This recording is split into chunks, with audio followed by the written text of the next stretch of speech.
the kitchen now with Chef McKinney from the Healthy Living Kitchen, and he is making pickled vegetables and a sweet habanero salsa. Good morning. Good morning. Thanks for being here. Thanks for having us. I've been learning a little something about pickling your own vegetables that I never knew before. Which is? From you. I think you can do it yourself. Yeah, I mean, I guess it's so easy. Well, I didn't know what you knew, so we can talk about that. No, from you, because I'm just, normally I think of buying them in a jar, and you can do them fresh. You can, and it's so easy. And I mean, we all buy convenience products. I buy salsa in a jar, and I buy some pickled vegetables and chow-chows in a jar sometimes because it's easy, and there's some good products out there. But, you know, this is really simple, and kind of like we were talking about, Latin diet, Central American diet, they don't eat chips and salsa. They don't do what we do in America. And these are just a couple of really easy things that you can do that are low in fat, healthy, and just really easy to make. So the first thing we're going to do is this sweet habanero salsa. So I've got some Roma tomatoes, and this is a no-cook recipe. So Roma tomatoes go in, lime juice. Fresh salsa is so good. Oh yeah, some minced garlic. Yellow onion. Just one? About 3/4 of a cup. Okay. Pinch of sugar.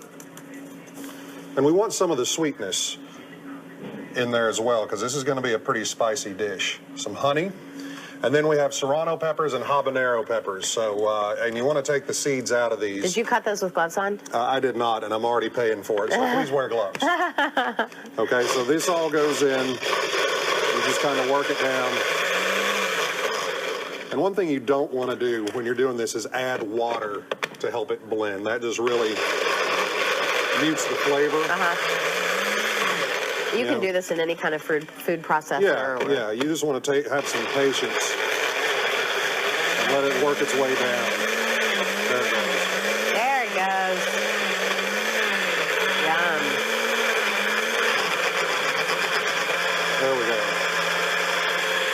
So you just puree that down to the consistency that you want, and you have fresh salsa. That easy. Takes about 10 minutes. So no preservatives, no added sodium. You're controlling what you put into your food. Now, the other thing that we're going to do over here is we're going to pickle some vegetables. So what I have here is an English cucumber, which is seedless. You can use a regular if you want to. You can cut it a couple of different ways. I do them in thin slices like this. I just take a knife, or if you have a mandolin, you can do them in thin slices and pickle them almost the width of like pickled ginger. Or if you're not as confident in your knife skills, you can cut them in half and do them a little bit thicker. Yes, okay. So these go in. Here again, we're utilizing some of the same product. I have julienne red onion, some more serrano pepper. That goes in, fresh cilantro. Is serrano pepper hot? It is, but it's a little bit different flavor profile than a jalapeno. Okay.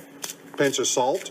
And then over here, what we've done is we've taken water, apple cider vinegar, lime juice, salt, and a pinch of sugar, and we've kind of made our pickling brine, and this just gets poured over the top, and it doesn't have to be boiling hot or anything like that, and you want to let it sit for a couple of hours and just mix it up, and then you have these wonderful pickled vegetables. And as you know, you can see over here on this dish, I've got some smashed black beans, brown rice, a chicken thigh that I marinated in lime juice and like a smoked chili powder.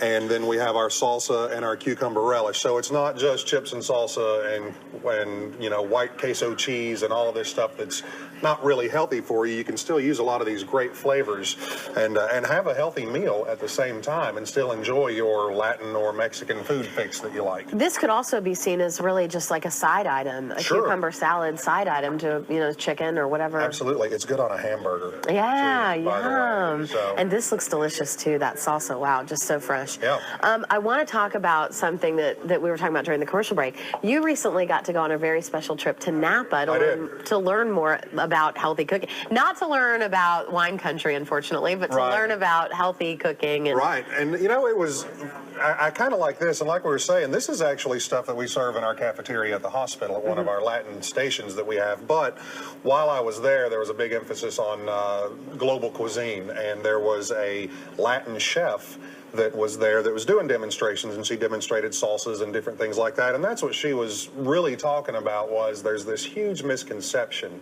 of food out there. And I thought that when I came back, I thought that this would be a good thing to talk about. But yeah, it was great. It was at the CIA Greystone, the old Greystone Winery campus that the Culinary Institute of America has. It was sponsored by the Harvard School of Medicine, and it was 4 days of just, how to eat healthy, how to do this, how to do that. What they're wanting to do, which is kind of what we do and why we win, is their mission is to put teaching kitchens in hospitals across the country.